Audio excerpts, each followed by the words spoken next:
दर्शक बंधु नमस्कार। अनेक बार गोटे क्वेश्चन गोटे प्रश्न सब अनेक डिबेट कंपटीशन रे आसे कि भारत स्वाधीन है स्वाधीन होगापी बहुत संघर्ष करिया पड़िला किंतु भारत जो पराधीन होता से पराधीन होगा पछर कारण कौन बहुत समय से क्वेश्चन आसे तेणु यहाँ गोटे एक साधारण एवं बुनियादी क्वेश्चन बा प्रश्न एटा समस्त मन में आसवा स्वाभाविक एवं यार उत्तर प्रत्येक भारतीय जानिबा दरकार। भारत जेबे गुलाम हैला तार इतिहास पाखापाखि 2000 वर्ष पुराना। ग्रीक ठारू आरंभ करके जेबे अलेक्जेंडर भारत आक्रमण कले ता पर ठारू भारत रे गुलामगिरी बा गुलाम प्रथा आरंभ होइछि। तेणु ता परे परे बहुत आपणकर हुण आपणकर कुषाण तापर परे मोगल ब्रिटिश पोर्तुगीज बहुत लोक आसिक एठी भारतीय लोक मान को गुलाम कर शासन कर। तेबे ये जो शासन करने पछर कहानीटा कौन कौन पाई भारतीय लोक माने अन्य मान अधीन को गले गुलाम हेले। जदि आम ब्रिटिशर कथा देखा ये रिसेंट कथा आम जो देखा ब्रिटिशर माने जितेबाला भारत को उपनिवेश करने आसिले वाणिज्य करने उद्देश्य आसिले भारतर जनसंख्या से समय पाखापाखि 30 रु 40 कोटी और जो मैंने उपनिवेश वाणिज्य करने भारत को आसिले सेमानकर देशर जनसंख्या 3 कोटी बा 4 कोटी आरि भितर से समय कथा।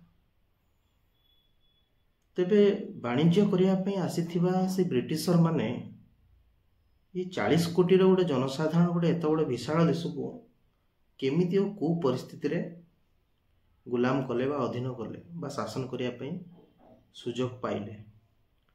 यार गोटे सरल उत्तर होची भारत गुलाम हवा पछरे अन्य कौन सी कारण नहीं। भारत वास्तव में गुलाम हवा पछरे मुख्य कारण होची भारत बहुत वर्ष धरी आपणकर विज्ञान शिक्षा ठारू दूर रे एवं भारत रे अनेक वर्ष धरी धर्म अंधविश्वास नारे जाति प्रथा छुआ अछुआ भेदभाव नारे भारत रे एक सामाजिक जो गोटे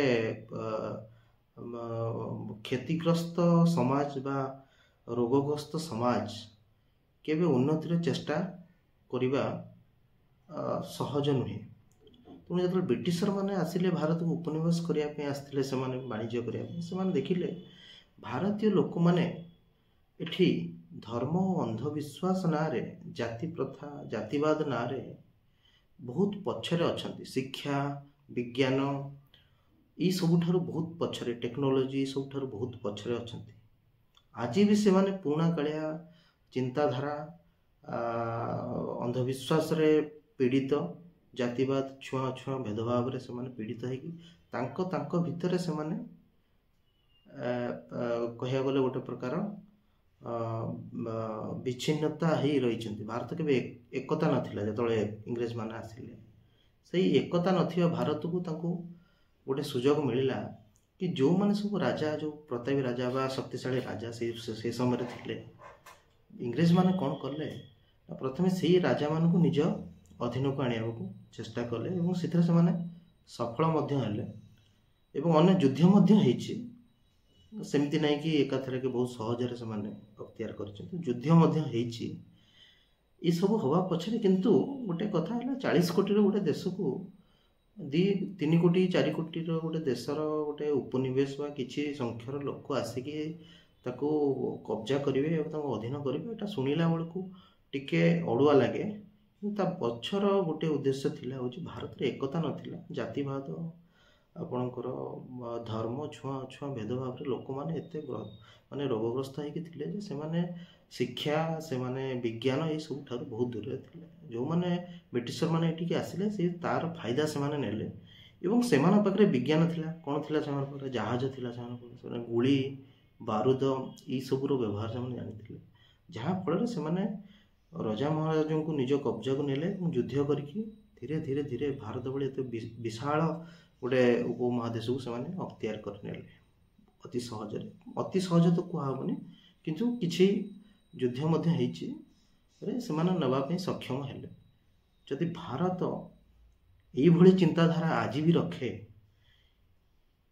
ବିଜ୍ଞାନକୁ ପଛରେ ପକାଇ ଆଜିକାଲିର ଯେଉଁ ରାଜନୈତିକ ଲୋକମାନେ, ରାଜନୀତିର ବ୍ୟକ୍ତିମାନେ ଯେଉଁମାନେ ଚାହୁଁଛନ୍ତି ଯେ ଭାରତର ଯେଉଁ ଶିକ୍ଷା ବ୍ୟବସ୍ଥାରେ ଅନ୍ଧବିଶ୍ୱାସ ଓ ଧାର୍ମିକ ଦିଗଟାକୁ ପୁରେଇବେ, ପୁରାଣ ପୌରାଣିକ କାହାଣୀ କଥାବସ୍ତୁକୁ ପୁରେଇ ଲୋକମାନଙ୍କ ମଧ୍ୟରେ ଏଇଆ ସେମାନେ ଭର୍ତ୍ତି କରିବାକୁ ଚାହୁଁଛନ୍ତି ଯେ ଭାରତ ଆଗରୁ ବହୁତ ମହାନ ଥିଲା, ଭାରତ ସଂସ୍କୃତି ମହାନ ଥିଲା, ଆପଣମାନେ ଆଗକୁ ଯିବାର କିଛି ଆବଶ୍ୟକତା ନାହିଁ, ବିଜ୍ଞାନ ଶିକ୍ଷା ସ୍ୱାସ୍ଥ୍ୟ ଏଇସବୁର କିଛି ନାହିଁ, ଆପଣ ସେଇ ପୁରୁଣାକାଳିଆ ଚିନ୍ତାଧାରାକୁ ରଖିକି ସେଇଆକୁ ମନେ ପକାଇ ହିଁ ଆଗକୁ ଚାଲନ୍ତୁ, ତାକି ସେମାନଙ୍କୁ ଗୋଟେ ବହୁତ ବଡ଼ ଗୋଷ୍ଠୀକୁ କଣ୍ଟ୍ରୋଲ କରିବାକୁ ସୁବିଧା ହେବ ଏବଂ ରାଜନୀତି କରିବା ପାଇଁ ସୁବିଧା ହେବ।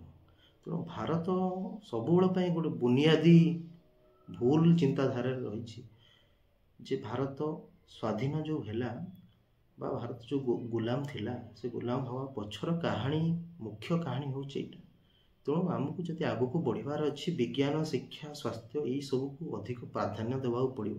ସେଇ ଚିନ୍ତାଧାରାକୁ ଲୋକମାନଙ୍କୁ ଆମ ସ୍କୁଲ କଲେଜରେ ପିଲାମାନଙ୍କୁ ଅଧିକରୁ ଅଧିକ କେମିତି ସେମାନେ ବିଜ୍ଞାନ ପ୍ରତି ଆଗ୍ରହ ପ୍ରକାଶ କରିବେ ଏବଂ ବିଜ୍ଞାନକୁ ଅଧିକରୁ ଅଧିକ ଗ୍ରହଣ କରିବେ, ସେଇ ପ୍ରତି ଗଭର୍ଣ୍ଣମେଣ୍ଟର ଦୃଷ୍ଟି ଦେବା ଦରକାର। ତେଣୁ ଧର୍ମ ଓ ଜାତି ନାଁରେ ସମାଜକୁ ବାଣ୍ଟିବା ଅପେକ୍ଷା ସମାଜକୁ ଆଗକୁ ବଢ଼ାଇବାର କାମ କରିବା ଦରକାର ସରକାର। ସେଇ ଦିଗରେ ସରକାରକୁ ପ୍ରଚେଷ୍ଟା କରିବାର ଆବଶ୍ୟକତା ଅଛି।